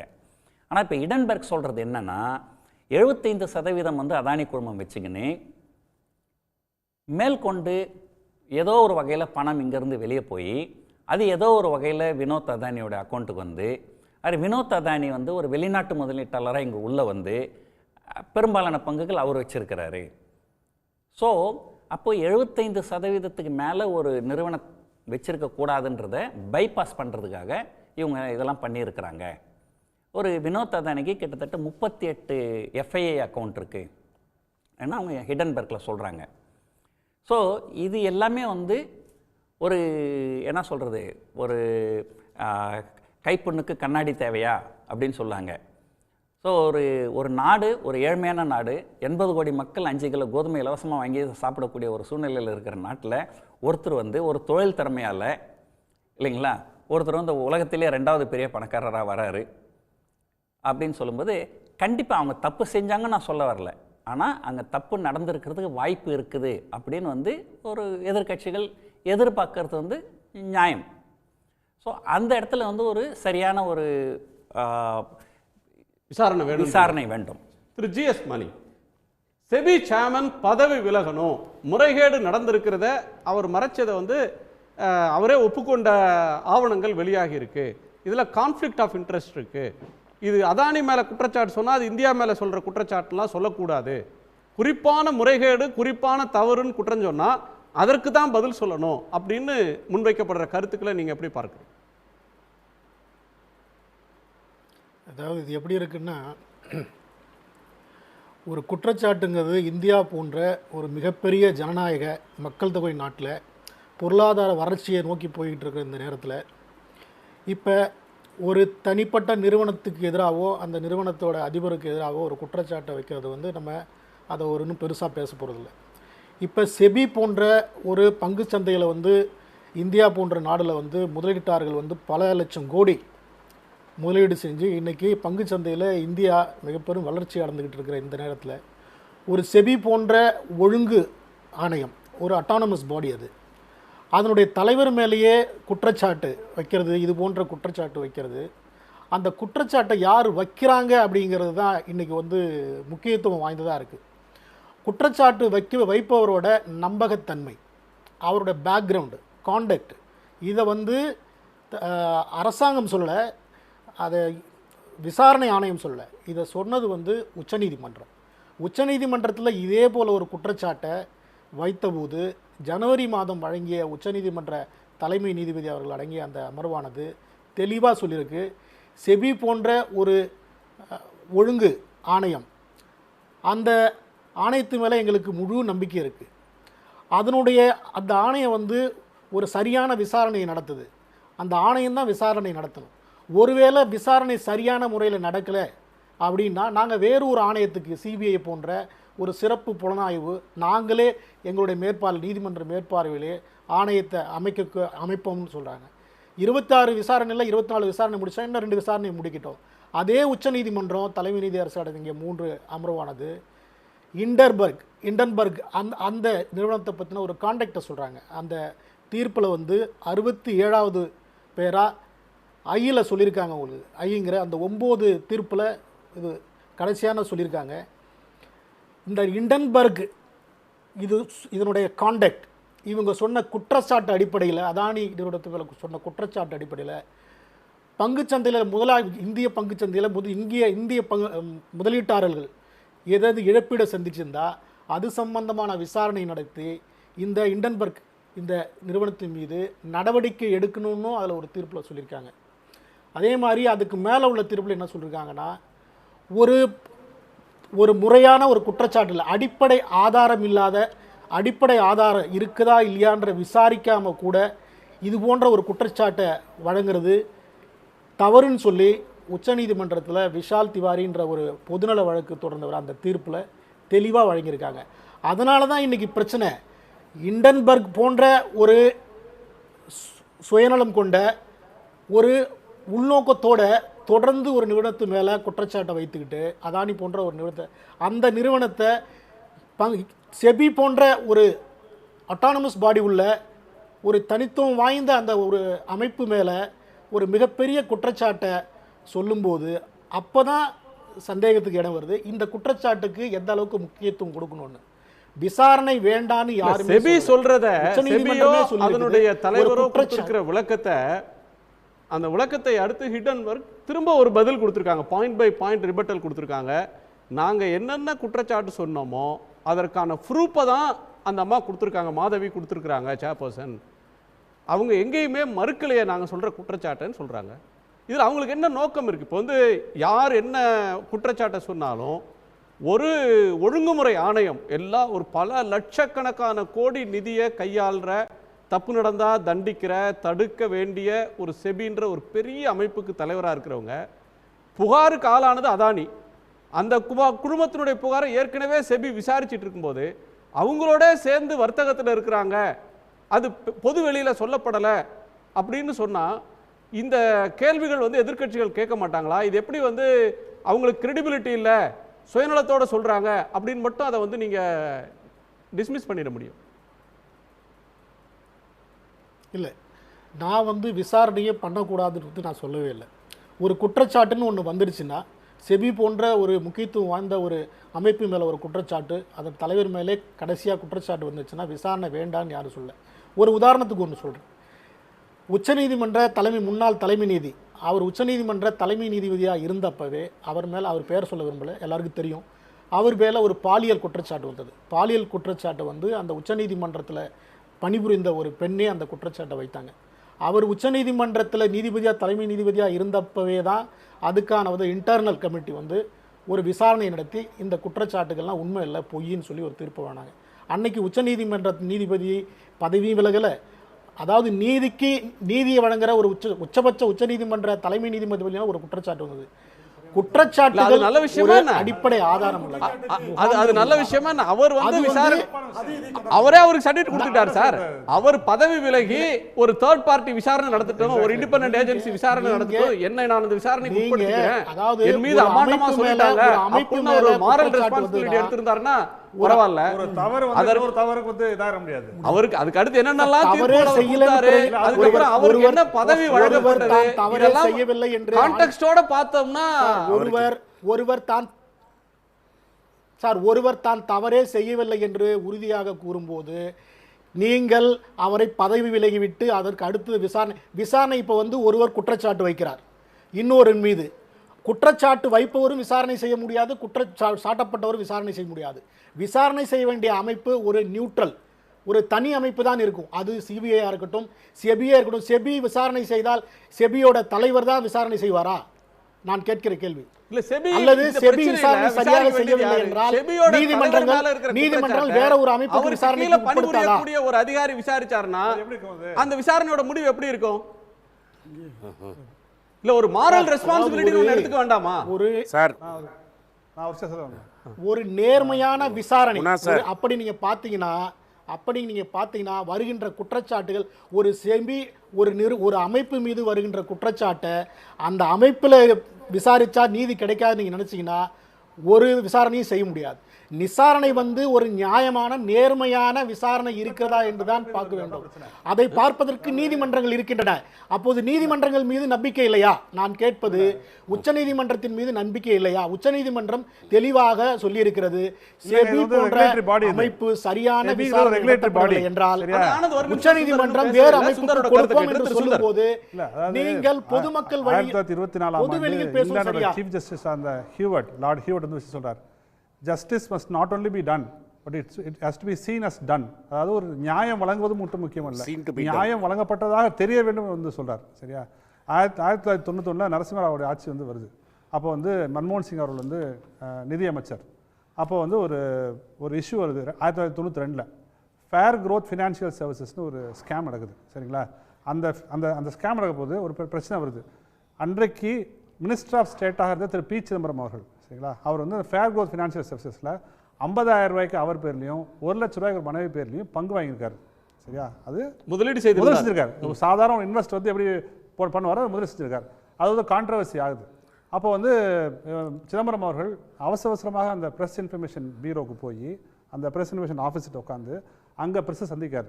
என்ன சொன்னார்னா, இது நான் டிக்ளேர் பண்ணியிருக்கேன், இன்கம்லேருந்து நான் இன்வெஸ்ட் பண்ணியிருக்கேன், ஒரு ரீட்டைல் இன்வெஸ்ட்டாக இன்வெஸ்ட் பண்ணியிருக்கேன். ஆனால் அவர் இத்தனைக்கும் ஃபினான்ஸ் மினிஸ்டர் கிடையாது, அவர் அப்போ இருந்த பங்குச்சந்தை ஒழுங்குமுறை ஆணையத்தில் மெம்பரோ இல்லை உறுப்பினரோ கிடையாது, தலைவர் கிடையாது. இப்போ இருக்க மாதிரி அவர் வந்து ஒரு minister of state for commerce, வர்த்தகத்துறையோட துணை அமைச்சர். அவர் என்ன சொன்னார்னா, நான் இந்த ஷேர்ஸை வைத்திருப்பது இந்த விசாரணைக்கு வந்து ஏதாவது இடையூறு விளைக்குமானால் நான் இப்பொழுதே என் பதவியை ராஜினாமா செய்யணும்னு சொல்லிட்டு பதவியை ராஜினாமா பண்ணிட்டு போயிட்டார். யார்? மினிஸ்டர்.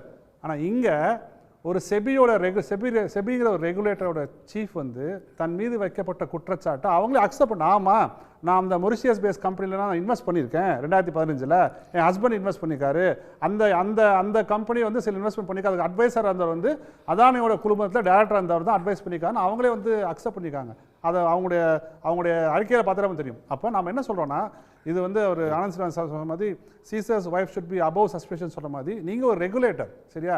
நீங்கள் பதவி விலகுங்க, ஒரு ஜேபிசி அமைக்கட்டும், அவன் கண்டுபிடிக்கட்டும் இதில் தப்பா சரியானு கண்டுபிடிக்கட்டும். அதன் பிறகு நீங்கள் வந்து தப்பு செஞ்சுருக்கீங்களா இல்லையா விஷயம் தெரிய வரும். ஏன்னா இன்றைக்கி அதானி மீது வைக்கப்பட்ட குற்றச்சாட்டை விசாரிப்பு வந்து செபி தான். அந்த செபியோட தலைவரே வந்து அதானியோட ஆஃப்ஷோர் ஃபார்மில் இன்வெஸ்ட் பண்ணிக்காங்க சொன்னால் நிச்சயமாக கான்ஃப்ளிக்ட் ஆஃப் இன்ட்ரெஸ்ட் தான். அது கான்ஃப்ளிக்ட் ஆஃப் இன்ட்ரெஸ்ட் இல்லைன்னா வந்து சொல்ல முடியாது. அப்போ இன்னொரு விஷயத்தை நம்ம ரொம்ப உன்னிப்பாக கவனிக்கணும்னா, இவ்வளோ நாள் வந்து என்ன சொன்னாங்கன்னா, இந்தியானா இந்துக்கள், அடுத்தது இந்தியானா பிஜேபி தான், இந்துக்கள்னா பிஜேபி தான், அடுத்தது இந்தியானா குஜராத் தான், இப்போ கடைசி எங்கே நிப்பாட்டாங்க, இந்தியானா அதானி தான். அப்போ ஆகஸ்ட் 15ஆம் தேதி மூவர்ண கொடியை ஏற்றதுக்கு பதிலாக பிரதமர் அவர்கள் அதானி நிறுவனத்தை கூடிய செங்கோட்டையில் ஏற்றலாம். ஏன்னா நீங்க இந்தியா தானே அதானி சொல்றீங்க, அதானி இந்தியான்னு சொல்றீங்க. அப்ப பிரைம் மினிஸ்டர் இதெல்லாம் சொல்லுங்க. இல்ல அரசு பாஜக சொல்லுதுல, பாஜகவோட தலைவர் தானே வந்து அங்க பிரைம் மினிஸ்டர் உட்காந்துருக்காரு. அப்ப நீங்க இந்தியா தான் அதானி, அதானி தான் இந்தியான்னு சொல்லிட்டீங்கன்னா சரி பிரைம் மினிஸ்டர் ஏற்றோன்னா யாரெல்லாம் நீங்கள் வந்து இந்திய மூவர்ண கொடி ஏற்றனைக்குள்ள நீங்கள் திரங்கா லாரிலாம் போகிறாங்கல்ல, அவங்க வந்து அந்த திரங்கா லாரிலாம் கொண்டு போக வேண்டாம், அதானோட கொடியை தூக்கிட்டு போட்டோம்.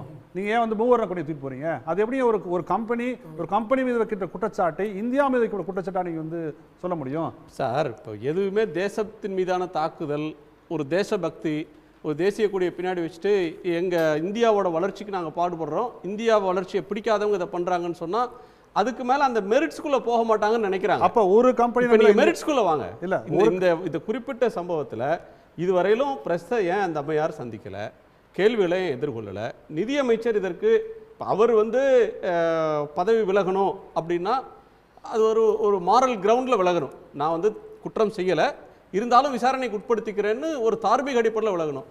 அப்படி அவர் விலக முன் வரலன்னா அது விலக சொல்ல வேண்டியது யார்? பிரதமர் என்ஷூர் சொல்ல வேண்டியது யார்? பிரதமர் சொல்லணும். சரி, நீங்க நிதியமைச்சர் போறீங்கன்னா செபியோட சீஃப் விலகலையே. நீங்கள் செபியோட சீஃபரை ஓவர்சீ பண்ணக்கூடிய அல்லது கண்ட்ரோல் பண்ணக்கூடிய ஃபினான்ஸ் மினிஸ்டருக்கு நம்ம போகிறோம். செபியோட சீஃபே வந்து தப்பு செய்யலாம் சொல்கிறீங்க, தப்பு செய்யலாம் அவங்க வந்து சொல்கிறாங்க. ஸோ இந்த செபியோட தலைவர் நிச்சயமாக ஒரு கான்ஃப்ளிக்ட் ஆஃப் இன்ட்ரெஸ்ட் இருக்குது. அதானியோட விஷயங்களில் அவர் ஆனந்த் ஸ்ரீனிவாசன் சொன்ன மாதிரி, அவர் சுந்தர் சொன்ன மாதிரி, அவருடைய வினோத் அதானி வந்து எப்படி வந்து ஃபாரின் போகிறாரு, எப்படி இந்த 25% ஸ்டாக்ஸை வந்து வாங்குறாங்க, அதில் இவங்களோட ரோல் என்ன, இந்த செபியோட தலைவருடைய ரோல் என்ன, இவங்க கம்பெனியில் இன்வெஸ்ட்மெண்ட், இதெல்லாம் வெளியே வர வேண்டும். எவ்வளோ பர்சன்டேஜ் என்ன அவங்க பண்ணியிருக்காங்க. சரி, 2015 அவங்க சொல்கிறாங்க நான் வந்து 2015 ஒரு அப்ஸ்கியூர் ஒரு இதில் வந்து நான் இன்வெஸ்ட் பண்ணேன்னு சொல்கிறாங்க. ஸோ அது வந்து அதானியோட இன்வெஸ்ட் பண்ணிங்கன்னு உங்களுக்கு தெரியாதா? அது அப்போ நீங்கள் செபியோட சீஃப் ஆனோன்னு என்ன பண்ணுவீங்க? ஒன்று அந்த ஷேரை விற்றுக்கணும், இல்லை நீங்கள் வந்து நான் வந்து அதானியை பற்றி விசாரிக்க வந்தப்ப நீங்கள் ரெஸ்கியூ பண்ணிக்கணும், நீங்கள் ரெக்யூஸ் பண்ணிக்கணும். பல உச்சநீதிமன்ற நீதிபதிகள் நான் இதை விசாரிக்கிறது இல்லை, இந்த கேஸ் எவ்வளோ பண்ணுறாங்க இல்லையா, எவ்வளோ பண்ணுறாங்க. ஸோ எவ்வளோ வந்து நீ ரெக்யூஸ் பண்ணிக்கணும். இல்லை நான் வந்து இதில் ஷேர் வச்சிருக்கேன், நான் வந்து இதில் தலையிட மாட்டேன்னு சொல்லி நீங்கள் எத்தனையோ அமைச்சர்கள் நான் இந்த டெக்ஸ்டைல் கம்பெனியில் வந்து நான் வந்து ஷேர் வச்சிருக்கேன், அதனால் டெக்ஸ்டைல் பாலிசி டிஸ்கஷனில் வரமாட்டேன்னு சொன்ன வரலாறு அந்த நாட்டுக்கு வந்து உண்டு. ஸோ அப்போ நீங்கள் வந்து குறைஞ்சபட்சம் இந்த அதானி பற்றி விசாரிக்கக்கூடிய இதுலேருந்து நான் விலகிக் கொள்கிறேன், அரசாங்கம் வேறு யாராவது ஒரு இண்டிபெண்டன்ட் ஆளை போட்டு விசாரிச்சுன்னு தான் சொல்லணும். ஸோ அதையும் செய்யலை.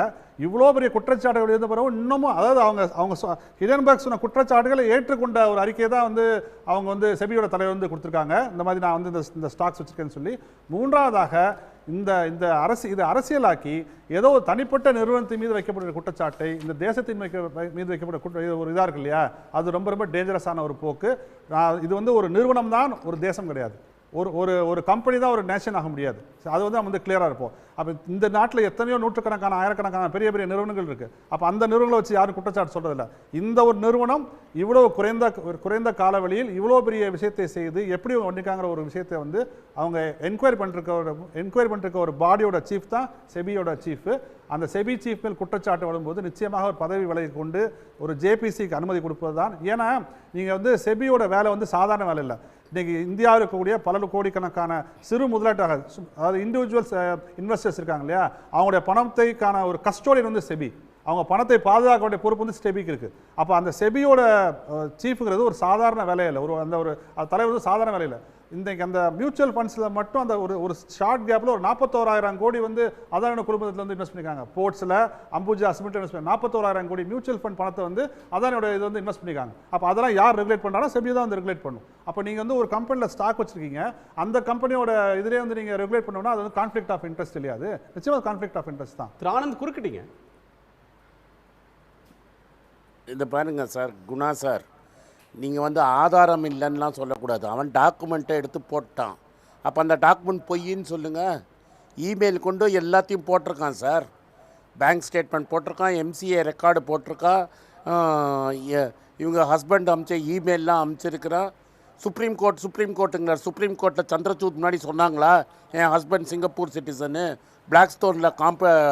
பிளாக்ஸ்டோனில் வந்து அட்வைசராக இருக்கார், நான் வந்து இந்த ஆஃப்ஷோர் கம்பெனியில் ஷேர் வச்சுருந்தேன், விற்றுட்டேன், இன்றைக்கி சொன்னதெல்லாம் அவங்க சுப்ரீம் கோர்ட்டில் ஒரு அஃபிடேவிட் போட்டாங்களா? இந்த case supreme court has been misled. Supreme கோர்ட்டுக்கு உண்மை ஜட்ஜ் என்ன பண்ண முடியும்? அவருக்கு முன்னாடி இருக்கிற ஃபேக்ட்ஸை வச்சு உண்மையாக பொய்யான்னு சொல்ல முடியும். இந்த அம்மா சுப்ரீம் கோர்ட்டுக்கு சொன்னாங்களா இல்லையானே தெரியாதே.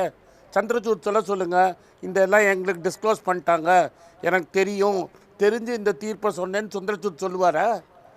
சந்திரசூடுக்கு முன்னாடி உண்மையை சொன்னால் அவர் தீர்ப்பு சொல்ல போகிறாரு. செபி சீஃபு பொய் சொல்ல மாட்டான்னு அவர் நினச்சிருக்கலாம். இன்றைக்கி டாக்குமெண்ட் வந்துருச்சு sir. It's a fresh new evidence has come. Court, அவர் பெரிய வக்கீல், அவர்கிட்ட சொல்லுங்கள் புது எவிடன்ஸ் வந்தால் கோர்ட்டில் என்ன பண்ணுவாங்க? when new facts emerge, what will you do? John கீன்ஸை கோட் பண்ணுறேன்னா, when the facts change, I change my mind sir. ஜட்ஜுட் மைண்டை மாற்றிப்பார். புது ஃபேக்ட்ஸ் வந்திருக்கு, அந்த ஃபேக்ட்ஸை பொய்யின்னு ப்ரூவ் பண்ண சொல்லுங்கள், நாங்கள் ஒத்துக்கிறோம். இது மாதிரி நான் அக்கௌண்ட்டே ஓப்பன் பண்ணலன்னு சொன்னாங்களா? அந்த அம்மா டார்மெண்ட் அக்கௌண்ட்டில் எப்படி சார் 2 கோடி ரூபா பணம் வரும்? ஆனந்த், இதுல டார்மெண்ட் அக்கௌண்ட்ல 2 கோடி வரலாமான்னு கேளுங்க மணி சார். இந்த மாதிரி செபி மாதிரியான அமைப்புக்கு அப்பாயின்மெண்ட், ஒரு ரெகுலேட்டரி அத்தாரிட்டியோட சேர்மனை வந்து இந்தியாவில் ஹையஸ்ட் அத்தாரிட்டிஸ் பிரைம் மினிஸ்டர் தலைமையிலான ஒரு கமிட்டி தான் வந்து அப்பாயின்ட் பண்ணும். இந்த பிரைவேட் செக்டார் ஆட்களை, அது ஐஏஎஸ் ஆஃபீஸர் கலெக்டராக இருந்து அடிஷ்னல் செக்ரட்டரியாக ஜாயின்ட் செக்ரட்டரியாக போய் அதுக்கு பிறகு ஒரு கேபினட் செக்ரட்டரியாக போகிற இடத்துல ஸ்ட்ரெயிட்டாக ஜாயின்ட் செக்ரட்டரியை பிரைவேட் செக்டார்லேருந்து எடுக்கிற ஒரு பாலிசியை சில ஆண்டுகளுக்கு முன்னாடி மோடி அரசு அமல்படுத்துச்சு. அதில் ஒரு பெனிஃபிஷியரி தான் இவங்க. இப்படி வரும்போது என்ன சொன்னாங்கன்னா, ஒரு கிரேட் டேலண்ட் வந்து செபி கிடைக்க போகுது, ஒரு நீண்ட அனுபவமும் ஒரு பெரிய அறிவு திறனும் கொண்ட ஒருத்தங்க இந்த செபியை ஹெட் பண்ண போகிறாங்கன்னு சொன்னாங்க. இப்போ அந்த பாலிசியோட ப்ராப்ளம் இங்கே இருக்கா? இன்னொன்று, பொலிட்டிக்கலாக பிஜேபி அந்த அரசு அவங்க இதை எதிர்கொள்கிற விதத்தை நீங்கள் எப்படி பார்க்குறீங்க சார்? செக்ரட்டரி ஒரு டேலண்டட் பர்சன், மன்மோகன் சிங் ஒரு நிர்மலா சீதாராமன் அட்வைஸ் பண்ணுறதுல தப்பு கிடையாது. நீங்கள் வந்து ஐசிஐசிஐ பேங்க்கில் வேலை செஞ்சு ஐசிஐசிஐ செக்யூரிட்டிஸோட சீஃபாக இருந்திருக்கீங்க, தட் இஸ் ஐசிஐசிஐ செக்யூரிட்டிஸ் ஹெட்டாக இருந்திருக்கீங்க. உங்கள் ஹஸ்பண்ட் சிங்கப்பூர் சிட்டிசன்னு, நீங்கள் எப்படி இங்கே வாட்ச்டாகாக இருக்க முடியும்? ஒரு பிளேயர் எப்படி சார் ரெஃபரி ஆக முடியும்? நேற்று வரைக்கும் பிளேயரை கூட ரெஃபரி ஆனோன்னா கொஞ்ச நாள் ப்ரீதிங் ஸ்பேஸ் கொடுத்து கொஞ்சம் கொஞ்சமாக ஏற்றுவாங்க. வெங்கட்ராகவன் நம்ம ஊரில் ரெஃபரி ஆனார், ரஞ்சி டிராஃபியில் நின்னார், அங்கே நின்னார், கடைசியாக இலைட் பேனலில் போய் நின்னார். அவர் கூட இந்தியா மேட்சை அம்பையர் பண்ண உடனே அவர் வெங்கட்ராகவன் வெளியூர் மேட்சை தான் அம்பையர் பண்ணிகிட்டு இருந்தார், இலைட் பேனலில் இருந்தார். நேற்று வரைக்கும் பிளேயராக இருந்தீங்க, அடுத்த நாளைக்கு நீங்கள் தான் அம்பையர்னு எப்படி சொல்ல முடியும்? நான் இந்த ப்ரைவேட் செக்டர் பப்ளிக் செக்டருக்கே போக வேண்டாம். நேற்று வரைக்கும் நீங்கள் இந்தியாவுக்கு ஓப்பனிங் பேட்ஸ்மேன், நாளைக்கு நீங்கள் தான் அம்பையர் ஆவீங்கன்னா யார் ஒத்துப்பாங்க? அதுவும் இந்தியா மேட்சே நீங்கள் தான் அம்பையரிங் பண்ணுவீங்கன்னா எப்படி ஒத்துக்க முடியும் சார்? கிரிக்கெட்லேயே வெங்கட்ராகவன் இந்தியா மேட்சை இது பண்ண முடியாது, தெரியும்ல உங்களுக்கு, அம்பையர் பண்ண முடியாது. இதுதான் ரூல்ஸ் ஆஃப் தி கேம். அவர் சொன்ன மாதிரி தான், அந்த இங்கிலீஷ் ஜஸ்டிஸை கோட் பண்ண மாதிரி தான். நீங்கள் ஜஸ்டிஸ் பண்ணால் மட்டும் போகாது, it should be seen to be done. சந்திரசூட்டோட ஜட்ஜ்மெண்ட் முன்னாடி இந்த அம்மா இந்த டிஸ்க்ளோசர் பண்ணேன்னு சொல்லுங்கள், அதுக்கப்புறம் அந்த ஜட்ஜ்மெண்ட்டை பற்றி நம்ம பேசலாம். சுப்ரீம் கோர்ட் முன்னாடி இந்த டிஸ்க்ளோசர் இருந்ததா இல்லையான்னு நம்மளுக்கு ஒன்றுமே இல்லை, ஏன்னா பப்ளிக் ரெக்கார்டு.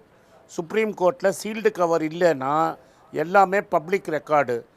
நான் பார்த்த பப்ளிக் ரெக்கார்டில் இது மாதிரி நான் ஷேர்ஸில் இன்வெஸ்ட் பண்ணேன், என் ஹஸ்பண்ட் பிளாக்ஸ்டோனில் அட்வைசர்னு அந்த வழக்கும் போது அந்த அம்மா சொல்லலைங்கிறதா உண்மை. மணி வேணால் என்னை கரெக்ட் பண்ணிட்டோம், அது மாதிரி டாக்குமெண்ட் இருந்தால் எடுத்து காட்டட்டும். இன்னைக்கு வரைக்கும் அந்த அம்மா மார்க்கெட் பயங்கரமா இதுல பாதிக்கும். இன்னைக்கு வந்து பெரிய அளவுல பங்கு சந்தையில இதனுடைய தாக்கம் இருக்கும் அப்படின்லாம் பலர் சொன்னாங்க. இதை வந்து சிறிய முதலீட்டாளர்கள் பொருட்படுத்தல அப்படின்னு எடுத்துக்கலாமா? சின்ன கரெக்ஷன் தானே இருக்கு சார். நீங்கள் LIC, state bank of India, domestic institutional investors, நேற்று மியூச்சுவல் ஃபண்டுக்கெல்லாம் ஃபோன் போச்சு. மியூச்சுவல் ஃபண்டு தான் ஆம்ஃபியில் என்ன சொன்னாங்க நேற்று, எங்களுக்கு இவங்க மேலே முழு நம்பிக்கை இருக்குது அப்படின்னு எல்லா மியூச்சுவல் ஃபண்ட்காரனும் அனௌன்ஸ் பண்ணிட்டான் நேற்று. ஸோ உங்களோட mutual funds, LIC, domestic institutional investors இவங்க எல்லோரும் தான் இன்றைக்கி வாங்கியிருக்காங்க சார். கார்த்தால 90 பாயிண்ட்டு மேலே ஏற்றினவங்க சாயங்காலம் ஏன் 25 பாயிண்ட்டு கம்மியாக குறைஞ்சது? இன்றைக்கி உலகத்தில் இருக்கிற எல்லா சந்தையும் மேலே போச்சு, இந்தியன் சந்தை மட்டும்தான் இறங்கிட்டு. என்னோட சுந்தர் டெய்லி பார்க்குறார், நான் டெய்லி பார்க்குறது கிடையாது. எல்லா சந்தையும் நான் தினம் பார்க்க மாட்டேன், அது உங்களுக்கே தெரியும். பட் இன்றைக்கி வந்து டவுனில் ஓப்பன் ஆகி கட்டப்பட்டு மேலே ஏற்றி அதுக்கப்புறம் எண்டில் இறங்கிடுச்சு. ரெக்கார்டு எடுத்து பாருங்களேன், எந்த செபி தானே எடுத்து போட சொல்லுங்களேன், எந்த டொமஸ்டிக் இன்ஸ்டிடியூஷனல் இன்வெஸ்டர் வாங்கியிருக்கான்னு தெரிஞ்சிருமே சார். இந்தியாவில் இடைவேளை எஃபிஐ அப்படிங்கிறது வந்து இதை ஒரே ஒரு பாயிண்ட் சொல்லிடுறேன். ஃபாரின் இன்ஸ்டிடியூஷனல் இன்வெஸ்டர்ஸ் 2 வருஷமாக கண்ட்ரீஸாக வித்துட்ருக்காங்க. ஒரு நிமிஷம் சுந்தர் சார். ஓகே, 2 முக்கியமான விஷயங்க. ஒன்று வந்து ஹிடன்பர்க் வந்து இந்திய பொருளாதாரத்தை சீரழிக்கிறதுக்காக இப்படிலாம் பண்ணுறாங்க அப்படின்னு சொல்லும்போது ஹிடன்பர்க்கே என்ன சொல்லிக்கிறாங்க, இதை நாங்கள் சொல்லலை, இந்த செபியில் இருக்கிற வேலை செய்கிற ஒருத்தரே ஒரு விசில் ப்ளோவர், அவர் தான் எங்களுக்கு இந்த டாக்குமெண்ட்லாம் சப்ளை பண்ணார் அப்படின்றாங்க. அப்போ செபியில் வேலை செய்கிற எல்லாருமே இந்தியர்கள் தான். அப்போது அது ஒரு இந்தியர் தான் பண்ணார் அப்படின்னு சொல்ல முடியுமா? நாளைக்கு ஏதோ ஒரு நிறுவனம் வந்து தவறு பண்ணிக்கிறாங்கன்ட்டு இன்கம் டேக்ஸ் ரைடு வருது, இடி ரைடு வருது. அப்போ நம்ம சொல்லலாமா இந்திய பொருளாதாரம் வந்து சீரழிக்கிறதுக்காக என் கம்பெனியில் வந்து இடி ரைடு நடக்குது, இன்கம் டேக்ஸ் ரைடு நடக்குதுன்னு சொல்லலாமா? ஸோ ஏன்னா ஃபஸ்ட்டு பாயிண்ட் என்னென்னா, இது வந்து ஹிடன்பர்க்கு 1.5 வருஷத்துக்கு முன்னாடி பண்ணது அவங்களா இன்வெஸ்டிகேட் பண்ணாங்க, அவங்களா கொடுத்தாங்க. ஆனால் இப்போ அவங்க கொடுத்துருக்க ரிப்போர்ட் அவங்க கொடுத்ததில்லை, செபிக்கு உள்ளாரவே யாரோ ஒருத்தர் அவங்களுக்கு அந்த இது சப்ளை பண்ணியிருக்காங்க. அது வந்து ஒன்று. ரெண்டாவது, பங்குச்சந்தைகள் வந்து எப்படி ரியாக்ட் பண்ணும் அப்படின்னு நான் சொல்லிடுறேன் கேட்டுங்க. ஒரே ஒரு கெட்ட விஷயத்துக்கு 2 தடவை பங்குச்சந்தைகள் ரியாக்ட் ஆகாது. ஒரு உதாரணத்துக்கு பார்த்தீங்கன்னா 2020 கொரோனா வைரஸ் வந்தப்போ பங்குச்சந்தைகள் வந்து கிட்டத்தட்ட 40% குறைஞ்சிது. அதே 2021 செகண்ட் வேவ் ஆஃப் கொரோனா வந்தது, அப்போ பங்குச்சந்தைகள் ரியாக்ட் பண்ணலை. நான் ஃபஸ்ட் டைம் வரும்போது அந்த நியூஸ் வந்து ஷாக்கு, செகண்ட் டைம் வரும்போது அது ஜஸ்ட் நியூஸு. அதே போல் 1.5 வருஷத்துக்கு முன்னாடி ஹிடன்பர்க் வந்து அதானி மேலே ஒரு குற்றச்சாட்டை வச்சப்போ அது ஒரு ஷாக், அதனால் பங்குச்சந்தைகள் பெருமளவு சரிஞ்சுது. ஆனால் இப்போ தான் ஒரு 1991 96 வரைக்கும் ஒரு முன்னாள் முதலமைச்சர் ஜெயலலிதா ஆட்சியில் நிறைய விஷயங்கள் வந்து பொதுமக்களுக்கு பிடிக்கலை. அதை வந்து ஒரு திரைப்படமாக எடுத்தாங்க. ஆனால் அந்த திரைப்படம் ஓடலை. ஏன் ஓடலைன்னா, அது எல்லாருக்குமே தெரிஞ்ச விஷயம். ஒரு மகனை தத்தெடுத்தாங்க, அவங்களுக்கு கல்யாணம் பண்ணாங்க, நகைகள் நிறைய மாட்டின்னு போனாங்க, அதெல்லாம் வந்து எல்லாருக்கும் தெரிஞ்ச விஷயம். ஸோ எல்லாருக்கும் தெரிஞ்ச ஒரு விஷயத்தை நீங்கள் சொல்லும்போது மக்களும் அதை பெருசாக எடுத்துக்க மாட்டாங்க, பங்குச்சந்தை அதை பெருசாக எடுத்துக்காது. ஒரு குற்றத்துக்கு ஒரு தண்டனை தான். ஆமாம். ஸோ ஒரு தடவை வந்து இப்போ அதானி வந்து ஒரு தவறான நபர் தான், பிஜேபிக்கு ஆதரவான நபர் தான் அப்படிங்கிறது வந்து போன வருஷத்துக்கு முன்னாடி தெரியாது. அப்போ அதை ஹிடன்பர்க் சொன்னப்போ அது பெரிய லெவலில் ரியாக்ட் ஆச்சு. இப்போ சொல்லும்போது இப்போ எல்லாருமே தான் சொல்கிறாங்களே, எதிர்கட்சிகள் எல்லாருமே தான் சொல்கிறாங்க. ஸோ அதனால் பங்குச்சந்தை ரியாக்ட் பண்ணலை அப்படிங்கிறதுனால வந்து இது அதை வச்சு இதை மதிப்பிடக்கூடாது. அதானி குழுமம் மற்றும் செபியோட தலைவர் மேலே முறைகேடு புகாரை கூறக்கூடிய ஹிண்டன்பர்க் அறிக்கை இந்தியாவினுடைய பொருளாதாரத்தை சீர்குலைக்கக்கூடிய சதி என்று பாஜக குற்றம் சாட்டுகிறது. இது எப்படிப்பட்ட ஒன்றுன்னு நேயர்கள்ட்ட கேள்வி கேட்டிருக்கோம். இது வந்து அரசியல் ரீதியான ஒரு பதிலடியா, முறைகேடுகளை மூடி மறைப்பதற்காக இப்படி பேசுகிறார்களா, அல்லது திசை திருப்பும் செயலான்னு கேட்டிருக்கோம். இது அரசியல் ரீதியான பதிலடி என்று 10% பேரும், முறைகேடுகளை மூடி மறைப்பதற்காக இவ்வாறு பேசுகிறார்கள் என்று 70% பேரும், இது திசை திருப்பும் செயல் என்று 20% பேர் கருத்து தெரிவிச்சிருக்கிறாங்க. அந்த நேயர்களுக்கு நன்றி. இது நிறைவு சுற்று. சுருக்கமாக உங்கள் பார்வையை சொல்லுங்கள், நிறைவு பார்வையை சொல்லுங்கள். திரு ஜிஎஸ் மணி சார். அதாவது ஒரு செபி போன்ற ஒரு பொருளாதார ஒரு அமைப்பு, முக்கியத்துவம் வாய்ந்த அமைப்பு மீது, அதன் தலைவர் மீது சொல்லுகின்ற இது போன்ற ஆதாரமற்ற குற்றச்சாட்டுகளை விசாரிக்க வேண்டியது கட்டாயம். அதே சமயம் செபி போன்ற அந்த அமைப்பின் நம்பகத்தன்மையை மக்களிடத்தில் கொண்டு செல்வது அரசோட கடமை. விசாரணை ஆணையம், நீதிமன்றத்தோட கடமையும் கூட. முதலீட்டாளர்கள் செபியோட நம்பகத்தன்மையை இழக்காத அளவிற்கு இதில் விசாரணை நடத்தப்பட வேண்டும் என்பது அனைவரது கோரிக்கை. விசாரணை யாரும் வேண்டாம் என்று சொல்லவில்லை. விசாரணை முடிந்து விசாரணையில் குற்றம் சாட்டப்பட்டவர் நிரபராதியா குற்றவாளியா தீர்ப்பு வரும் வரைக்கும் செபியின் நம்பகத்தன்மையை இழக்கும் அளவிற்கு ஒரு இது போன்ற விஷமத்தனமான பிரச்சாரங்களை தவிர்க்க வேண்டும். நன்றி. விஷமத்தனம் வேணான்றாரு. தவறான ஒரு வார்த்தை. யாருக்கும் ஆசை கிடையாதுன்னு சொல்கிறதுக்கு. நாங்கள் ஒன்றும் யாரும் குற்றவாளிலாம் யாரும் சொல்லலை. அவர்கள் மீது குற்றச்சாட்டு வைக்கப்பட்டுள்ளது. பதவி விலகி ஒரு ஜேபிசி மாதிரி ஒரு குழுவை போட்டு அவர் முழுமையாக விசாரித்து தவறு என்றால் தண்டனை, இல்லைன்னா அவங்க அவர் சொல்கிற விஷயமானத்தனமான சேர்ந்து சொல்லிட்டு போயிடலாம். இந்த நேஷ்னல் டெஸ்டிங் ஏஜென்சி, செபி மீதான நம்பிக்கைகள்லாம் அந்த அரசு குறைச்சிக்கிட்டே வந்திருக்கு. அது நேஷ்னல் டெஸ்டிங் ஏஜென்சி எப்படி நீட் எக்ஸாம் நடந்துச்சுன்னு கண்கூட பார்த்தோம். அதே மாதிரி தான் இப்போ செபியும். ஸோ இவர்கள் சொல்லுகின்ற எல்லா கட்டமைப்புகள் மீதான ஒரு நம்பிக்கையை குலைப்பது, அவர்களை நிலைகுலை செய்வது அந்த அரசாங்கத்தோட மிகப்பெரிய ஒரு வேலையாகுது. இன்ஸ்டிடியூஷன்ஸ் காம்ப்ரமைஸ் பண்ணுறாங்க. அதாவது எல்லாவற்றிற்கும் அரசியல் பேசுவது தவறு. நிச்சயம் செபி சீஃப் தான் முறையாக எல்லா விவரங்களையும் கொடுத்திருந்தால் எப்படி அப்பாயின்மெண்ட் பண்ணாங்கிற கொஸ்டின் வரும்.